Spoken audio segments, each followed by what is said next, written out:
यीशु मसीह के नाम से आप सब शुभ संदेश की दर्शकों को फिर से मैं स्वागत करती हूँ। धन्यवाद करती हूँ, परमेश्वर ने हम सबको एक और मौका दिया ताकि हम यीशु मसीह के चरणों में बैठ के कुछ समय पवित्र शास्त्र बाइबल से कुछ बातें मुख्य बातें हम सीख सके, समझ सके, अमल करके उनकी आशीषों का हम वारिस बन सके। छोटी सी प्रार्थना के साथ इस कार्यक्रम को हम शुरुआत करेंगे। धन्यवाद महान सामर्थी पिता, राजाओं का राजा, प्रभुओं का प्रभु, ईश्वरों का ईश्वर प्रभु यीशु। आपने प्रभु यीशु हालेलुया भजन संहिता 119 और 18 में आपने कहा प्रभु यीशु हमारे लिए वचन से अद्भुत बात देखने के लिए प्रभु यीशु आप हमारी आत्मिक आंखें खोलिए प्रभु, ताकि उस भेद को, उस रहस्य को हम जान सके प्रभु यीशु, और इन दर्शकों को भी दिखा सके प्रभु यीशु हालेलुया। और मसीह का देह 100% उन्नति करे, तरक्की करे, आगे बढ़े। तेरा राज्य आए, तेरी इच्छा पूरा हो यीशु। हम घटे आप बढ़े, यीशु मसीह के जीवित और सामर्थी नाम से इस प्रार्थना को हम मांगते हैं। सुनिए, ग्रहण कीजिए परमपिता। आमीन आमीन आमीन। जो विषय लिया है ये विषय का नाम है रेहबोत। ये शब्द थोड़ा सा आपको नया लगेगा। मुझे भी जब मैं स्टडी कर रही थी मुझे भी नया लगी थी, लेकिन मैंने सीख लिया। अभी आप पूरा सुनिएगा, इसका अर्थ क्या है हम देखेंगे। ये बहुत आशीषित शब्द है और इसका बारे में अभी हम बाइबल में से देखेंगे। रेहबोत, ये रेहबोत ये शब्द हमें मिलेगा उत्पत्ति का किताब 26 अध्याय में हमें मिलेगा। उससे पहले हम 22 पद में हमें मिलेगा, लेकिन मैं शुरुआत से थोड़ा थोड़ा करके वहाँ पहुँचेंगे, ठीक है। अभी मैं पढ़ रही हूँ जेनेसिस उत्पत्ति 26 का 1 से पढ़ रही हूँ। बीच बीच में स्किप करके पढ़ूंगी क्योंकि बहुत लंबा अध्याय है। जितना ज़रूरत है हम उतना पढ़ेंगे। सबसे पहले ऐसा लिखा है, उस देश में अकाल पड़ा। ये उस पहले अकाल से अलग था जो अब्राहिम के दिनों में पड़ा था।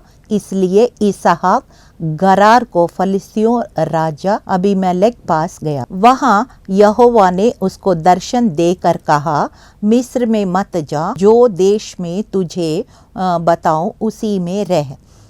तू इसी देश में रह और मैं तेरा संग रहूँगा और तुझे आशीष दूंगा, और ये सब देश में तुझको और तेरे वंश को दूंगा, और जो शपथ मैंने तेरे पिता अब्राहिम से खाई थी उसे मैं पूरी करूँगा। हालेलुया। सबसे पहले हम ये देखना है इसहाक का कहानी है। इसहाक कौन था? वो इब्राहिम का बेटा था, वारिस पुत्र था। और अब हम हमेशा ये प्रार्थना करते समय कई बार हम ऐसे बोलते हैं, अब्राहम, इसहाक और याकूब या इस्राएल का परमेश्वर है, ऐसे। तो आज हम इसहाक के बारे में थोड़ा सा देखेंगे। अब्राहम में जीवन में जो कुछ हुआ, यहाँ पे कुछ सिमिलर घटनाएं हुई है, एक जैसे घटनाएं हुई है, लेकिन हर बार वो थोड़ा सा फर्क होता ही है। यहाँ पे अकाल पड़ा है। अब्राहम के टाइम में भी अकाल पड़ा था, लेकिन ये थोड़ा सा अलग था। और इसहाक गरार फलिस्तियों के राजा अबीमेलेक के पास गया। तो वहाँ पे कोई भी काम करना हो, व्यवसाय करना हो मेरे ख्याल से, या कुछ भी करना हो, तो वहाँ पे राजा का जो परमिशन लेना ज़रूरी होता है, उनको इन्फॉर्म करना ज़रूरी होता है। उसके बिना अनुमति का वहाँ पे उस प्रदेश में काम नहीं कर सकते। तो इसलिए शायद इसहाक वहाँ पे जो राजा उस समय उस जगह का राजा था, गरार जो कहलाते हैं, उस जगह में जो फिलिस्ती का राजा था जिसका नाम अबीमेलेक पास गया, और अबीमेलेक के पास गया, और फिर वहाँ यहोवा ने उनको दर्शन देकर कहा। मिस्र में मत जाना, जो देश मैं तुझे बताऊंगी उसी में रह। मतलब there are clear and cut instructions, clear cut instructions परमेश्वर देता है। वो clear cut instructions, clear cut rules होता है और उसको फॉलो करते हैं तो उनकी जो आशीषें, उनकी जो अभिषेक है, उनकी जो वायदा वो पूरा होता है। It is through the obedience that we get the results. Hallelujah. और यहाँ पे हम देखते हैं कि क्लियर कट इंस्ट्रक्शंस दिया इसहाक को कि तुम मिस्र देश में, मिस्र देश कुछ आगे और जाके होगा, मुझे इतना जियोग्राफी इतना नहीं मालूम, लेकिन वहाँ पे परमेश्वर इसहाक को बता रहे हैं तो इस गरार प्रदेश में ही रहना और फिर आगे जाके मिस्र देश में जाने का ज़रूरत नहीं जब तक मैं नहीं बताऊंगा। और जैसे तेरे पिता के साथ रहा मैं तेरे साथ भी रहूँगा, और जैसे तेरे पिता को मैंने आशीष दिया है मैं तुम्हें भी आशीष दूंगा और तेरे वंश को भी आशीष दूंगा। और फिर मैंने जो शपथ किया है आपके पिताजी से, अब्राहम से, वो मैं पूरा भी करूँगा। लेकिन आपको क्या रहना, मेरे आदेश पालन करना है बस। अगर बलवा किया तो फिर कैसे पूरा होगा, आदेश पालन करना है। यही एक इंस्ट्रक्शन हम परमेश्वर से इसहाक को मिलते हुए देखा। और फिर उस समय कैसे था, चारों तरफ अकाल था। अकाल था मतलब अकाल ये दिखाता है, सिंबलाइज करता है, सादृश्य ये है कि there is a lot of discouragement around. मतलब बहुत निराशाजनक परिस्थितियाँ, लोग वहाँ पे आजू बाजू में सब जगह चारों तरफ होगा ये अकाल कई क्षेत्र में अकाल हो सकता है। पैसा का तंगी हो सकता है, या आत्मिक रीति से भी अकाल हो सकता है, या रिलेशनशिप में लवलेसनेस, प्रेम रहित जीवन, ऐसे प्रेम के लिए भी अकाल हो सकता है। बहुत तरह तरह का अकाल हो सकता है। तो इस तरह से वो बहुत डिस्करेजिंग कंडीशंस में यहाँ पे इसहाक अपना टेंट को पिच किया, मतलब वहाँ तंबू लगाया है। हालेलुया। और फिर हम उसके बाद हम पढ़ते हैं 12वां और 13वां पद पढ़ते हैं। यहाँ पे हम देखते हैं एक बात मैंने देखा, जो पिता ने अब्राहम ने जबकि वो रेगिस्तान में रहते हैं, ये लोग मिडिल ईस्ट मोस्टली वहाँ पे रेगिस्तानी है, डेजर्ट एरिया। वहाँ पे जैसे कल्टीवेशन, जैसा खेती बाड़ी हम इंडिया में कर सकते हैं, उस खेती बाड़ी में कल्टीवेशन कर सकते हैं, लेकिन बहुत सा मुश्किल होता है क्योंकि वहाँ रेतीली ज़मीन होती है। यहाँ पे हमारे लिए रेत नहीं होता, नॉर्मल मिट्टी होता है, इसलिए हम आसानी से खेती बाड़ी कर सकते हैं, लेकिन उस डेजर्ट्स में ऐसे नहीं हो पाता है। और फिर खेती बाड़ी करना है तो एक और बात होती है, उसमें बहुत सारा पानी चाहिए होता है, और रेगिस्तान में पानी का भी बहुत शॉर्टेज होता है, कमी होता है। और फिर यहाँ पे हम देखते हैं जितना कुएं अब्राहम ने खोदा है, ये फिलिस्ती लोग आके ज़्यादातर कुआं, जबकि कुआं पानी देता है तो वो लोगों का फ़ायदा मंद है, लेकिन वहाँ पे लोग क्या होता है, कुछ जेलसी, यहाँ पे बहुत सारे ये पूरा चैप्टर में जब मैं पढ़ रही थी, लोग बहुत जलन वाले रखते हैं। मतलब मैं अगर तरक्की नहीं कर रहे तो दूसरा बंदा भी तरक्की ना करे, इस तरह से व्यवहार करते थे। यहाँ पे देखते हैं कि पूरा कुआं जो अब्राहम ने खोदा, ज़्यादातर कुएं उसने बंद किया हुआ था। कितना दुष्टता है ये। लेकिन वहाँ बाइबल में ऐसे ही पढ़ते हैं, वहाँ बहुत सारे कुएं बंद किया था। और फिर इसहाक ने क्या किया, फिर ये जो बंद किया कुआं दोबारा उस उनके लोग दोबारा उसको ठीक करके, दोबारा खोद के वो मिट्टी सारे निकाल के फिर जो नाम अब्राहम ने दिया उसी नाम दोबारा रख के फिर वो कुआं को वर्किंग कंडीशन, मतलब पानी ले सके, इस तरह का परिस्थिति को लेकर आया। मतलब इस तरह का रेस्टोरेशन, पुनर्स्थापना का काम किया है, ताकि लोग पानी पिएं, खेती बाड़ी करें या कपड़े धोएं या कुछ भी करें। पानी तो एक लाइफ लाइन होता है ना, हर काम के लिए पानी चाहिए होता। कुकिंग भी करना है तो पानी चाहिए होता है। कुआं नहीं है तो उस टाइम वहाँ पे पानी कहाँ से आएगा। तो ये दोबारा जो फ़लस्तीन लोग मिट्टी डाल के उसको कुआं को ख़त्म किया, उसने दोबारा डिगिंग करवाया और फिर वही नाम रखे उस कुआं को कामयाबी कर दिया। मतलब you can now use that well for drinking water और फॉर एनी अदर पर्पस। मतलब ऐसे अच्छा काम किया। मतलब कहने का मतलब है he is useful to the people around. ये क्या दिखाता है, कुआं डिग कर दिया और फिर खोद लिया और फिर ये लोग मिट्टी लगाया, फिर ये बाहर दोबारा से सारा मिट्टी निकाल के फिर उसको काम में लाया। ये सब क्या दिखाता है? कभी कभी ऐसा होता है, लोग है ना हम बिगड़ने का काम करते हैं, लेकिन हमें उसको ठीक करना पड़ता है। We are problem solver, not creating problems. जहाँ पे समस्या है हम समाधान का काम करना है। जहाँ पे कोई भी ऐसे अशांति है वो शांति का काम करना है। जहाँ झगड़ा है या भेदभाव है वहाँ मेल मिलाप का काम करना है। यही बाइबल में बार बार जगह जगह लिखा है। We have to be builders, not breakers. We are supposed to dig the well and give water to the people, not fill it up again with the mud. ऐसे गलत काम है। तो इस तरह से लोग हमारे हर रोज़ टकराते हैं। हर समय ऐसे कुछ लोग टकराएंगे जो जानबूझ के हमें उल्टा करके प्रॉब्लम में फंसाना चाहते हैं, लेकिन हमको फंसना नहीं है। हम किसी को बुरा करें, ना हमको बुराई करने दें।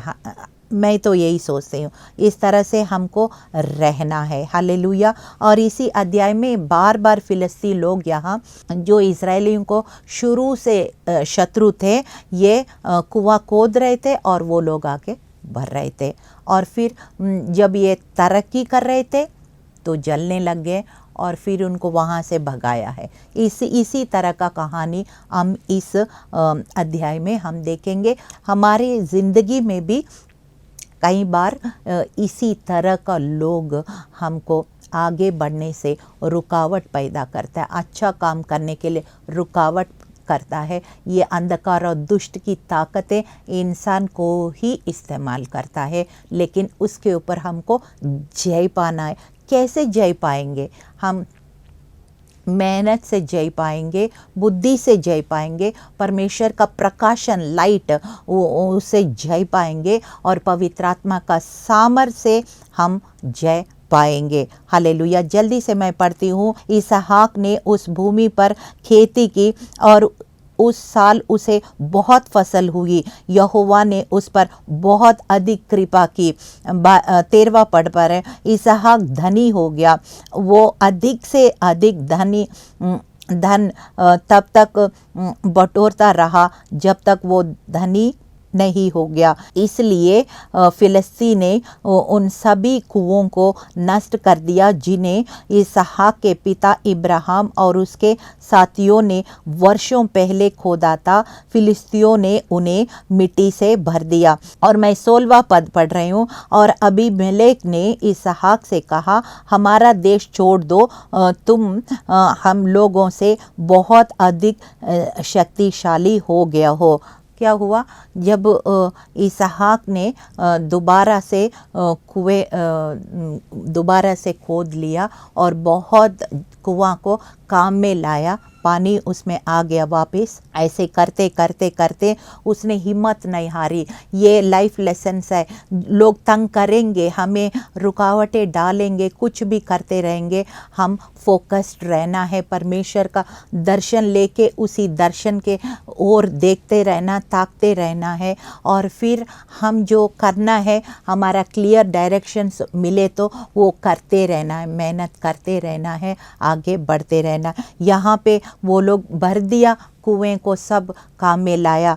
फिर वो इतना तरक्की भी करने लगा, इतना तरक्की भी करने लगा। और फिर उसके बाद हम पढ़ते हैं 20वां पद में, तब गरार के गडरिये उस कुआं की वजह से इसहाक को नौकरों से झगड़ा करने लगे। उन्होंने कहा ये पानी हमारा है। इसलिए इसहाक ने उसको नाम एसेक रखा। उसने ये नाम इसलिए दिया कि उसी जगह पर उन लोगों ने उसे झगड़ा किया था। देखो, ये कुछ पुराना कुएं भी उसने खोदा और फिर कुछ नए कुएं भी खोदा।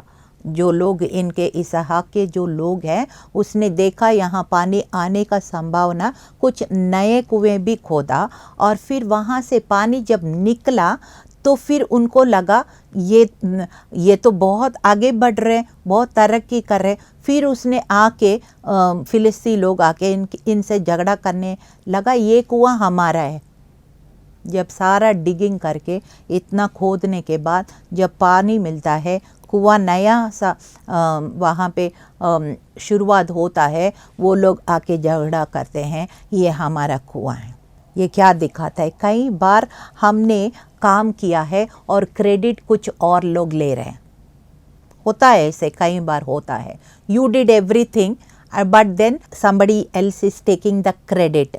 और मैनेजमेंट के सामने वो अपने आप को अच्छा दिखाना है और हमको बुरा दिखाना है। ऐसे होता है, कई जगह में ऐसे होता है। This is what happening with Isaac. यहाँ भी ऐसे कुछ हो रहे हैं। जब इनका लोग नए नए कुएं भी खोदा और पानी आया तो वो झगड़ा करके बोल रहे ये पानी हमारा है। फिर ऐसे होने लगा और फिर लेकिन हिम्मत नहीं हारा। इसहाक ने हिम्मत नहीं हारा। कोई बात नहीं, आप ले लो, ये पानी आप ले लो, कोई बात नहीं, हम जाके दूसरा कुआं खोदेंगे। इसहाक 22वां पद पढ़ रही हूँ। इसहाक वहाँ से हटा और दूसरा कुआं खोदा। उस कुएं के लिए झगड़ा करने कोई नहीं आया, इसलिए इसहाक ने उस कुएं का नाम रेहबोत रखा। इसहाक ने कहा, यहोवा ने यहाँ हमारे लिए जगह उपलब्ध कराई है, हम लोग बढ़ेंगे और इसी भूमि पर सफल होंगे। अभी आपको समझ में आ गया, मैं लड़ाई झगड़ा नहीं करना है, ये कुआं आप ले लो, हम दूसरी जगह खोदेंगे। ऐसे करके जब इसहाक ने वहाँ से हटकर एक नई तरीके से कुआं खोदने लगा और वहाँ पे अच्छा सा पानी फिर से आया है। और फिर वहाँ पे ये लोग फिर लड़ के वो थक गए होंगे, जलन कर के थक गए होंगे। अब इस बार वो लोग इनको छेड़ने नहीं आया। तब इसहाक ने ये बात बोला, यहोवा ने यहाँ हमारे लिए जगह उपलब्ध कराई। He made room for us. Hallelujah. He made, for now the Lord has made room for us and we shall be fruitful in this land. यहोवा ने, रेहबोत मतलब क्या है? यहोवा ने यहाँ हमारे लिए जगह उपलब्ध कराई है, हम लोग बढ़ेंगे और इसी भूमि पर सफल होंगे। आज का वचन, आज का आशीष आपके लिए यही है। यहोवा ने आपके लिए जगह उपलब्ध किया है। मुझे नहीं मालूम कौन सी जगह आप ढूंढ रहे होंगे, या जॉब में प्रमोशन के लिए ढूंढ रहे होंगे, या घर बनाने के लिए जगह ढूंढ रहे होंगे, या शादी के लिए क्या लड़का या लड़की वो ढूंढ रहे होंगे, या बाहर जाने के लिए या कुछ ढूंढ रहे होंगे।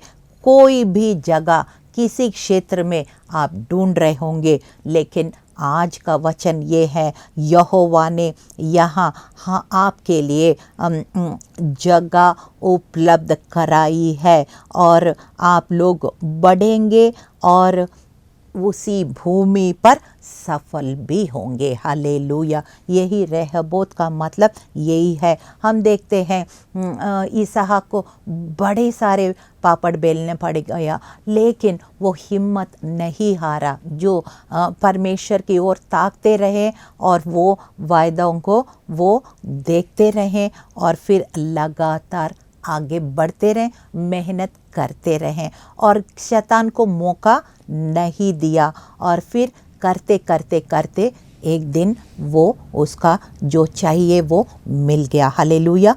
और फिर इसी अध्याय में हम देखते हैं कि ये जो इसहाक इतना आशीषित हुआ और उस अकाल का समय में भी आशीष हुआ है, क्योंकि इसहाक ने इसी समय भी अकाल को नहीं देखा और उसी समय अकाल में भी उसने बीज बोया और वो 100% प्रतिफल पाया है। हालेलुया।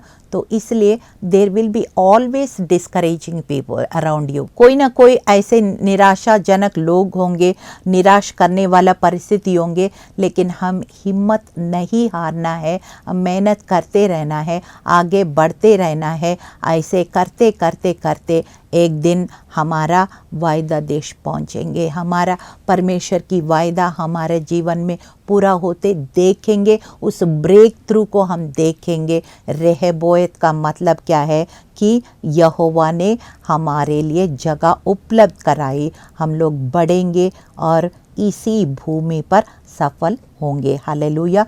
1 पीटर 5:10, पहला पत्रस 5 और 10 में ऐसा लिखा है, कुछ समय तकलीफ़ें होंगे, कुछ समय तकलीफ़ें होंगे, लेकिन तुमको परमेश्वर हमेशा तकलीफ़ नहीं देंगे।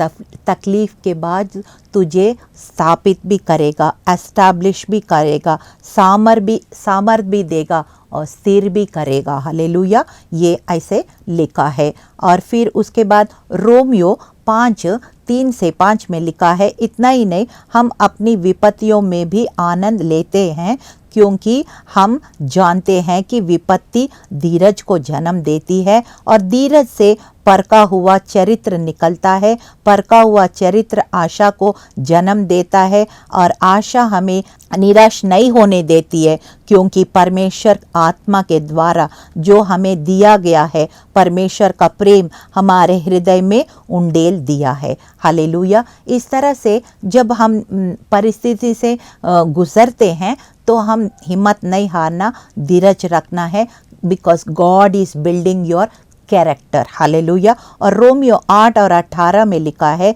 क्योंकि मेरे विचार में इस समय की हमारी यातनाएं प्रकट होने वाली भावी महिमा के आगे कुछ भी नहीं है, ऐसा लिखा है। याकूब और 1 और 12 में लिखा है, वो व्यक्ति धन्य है जो परीक्षा में अटल रहता है, क्योंकि परीक्षा में खरा उतरने के बाद वो जीवन के उस विजय का मुकुट को धारण करेगा, जिसे परमेश्वर ने अपने प्रेम करने वालों के लिए देने का वचन दिया है। हालेलुया। और फिर 2 सैमुएल 22:44 में लिखा है, तूने तब भी मुझे बचाया है जब मेरे लोगों ने मेरे विरुद्ध लड़ाई की। तूने मुझे राष्ट्रों का शासक बनाए रखा, वे लोग भी मेरी सेवा करेंगे जिन्हें मैं नहीं जानता। Hallelujah. When you are pleasing to God, even the strangers will come and help you. Hallelujah. So anything you do, कोई भी चीज़ करेंगे, don't expect there will be no opposition. There will be opposition, but you have to learn to overcome opposition and then you have to identify your wells. आपका talent कहाँ है, आपका skill क्या है, उसको आपको पहचानना है। और don't give up and then believe in God's provision. परमेश्वर की प्रोविजन को हमेशा विश्वास रखना है। And then seek a place of peace and settlement. कुछ समय के बाद ये विश्वास करना कि परमेश्वर हमेशा तकलीफ़ें नहीं देंगे, कुछ समय के बाद आपको स्थिर भी करेंगे। ऐसे हमारा डैडी गॉड है। हालेलुया। छोटी सी प्रार्थना करेंगे कार्यक्रम को समाप्त करते समय।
हालेलुया। धन्यवाद महान सामर्थी पिता। हालेलुया। इसहाक ने प्रभु यीशु बहुत सारे तकलीफ़ें उठाए प्रभु यीशु, लेकिन हिम्मत नहीं हारा है। ये वचन में जो हमने सीखा है प्रभु यीशु, कई बार ये तकलीफ़ें हमारे कैरेक्टर को तैयार करता है, परमेश्वर की उद्देश्यों को पूरा करने के लिए हमें बिल्ड करता है प्रभु यीशु, और सारे बातें मिल के भलाई को ही उत्पन्न करता है प्रभु। इसलिए हमारा रहबोत के लिए हमको तकलीफ़ें झेलना पड़ेगा, और वो समय आएगा जब परमेश्वर बोलेगा कि अब तो यहोवा ने, हम बोलेंगे कि परमेश्वर ने हमारे लिए, अब तो यहोवा ने हमारे लिए बहुत स्थान दिया है और हम इस देश में फूले फलेंगे। हालेलुया। सो प्रभु यीशु हमें सफलता आप ही देंगे, हमारा स्थिर भी आप ही करेंगे प्रभु। रहबोत के इच्छा रखते हैं, और प्रभु जो इसहाक के जीवन में किया, आप मेरे जीवन में भी करेंगे। इन देखने वाले हर एक दर्शकों को और इनके परिवार में भी, इनके कामकाज में भी प्रभु यीशु, हमारा देश में और शहर में भी आप करेंगे प्रभु यीशु। ये हमारी विश्वास की घोषणा है। तेरा राज्य आए, तेरी इच्छा पूरा हो यीशु। हम घटे आप बढ़े, यीशु मसीह के जीवित और सामर्थी नाम में इस प्रार्थना को हम मांगते हैं। सुनिए, ग्रहण कीजिए परमपिता। आमीन आमीन आमीन।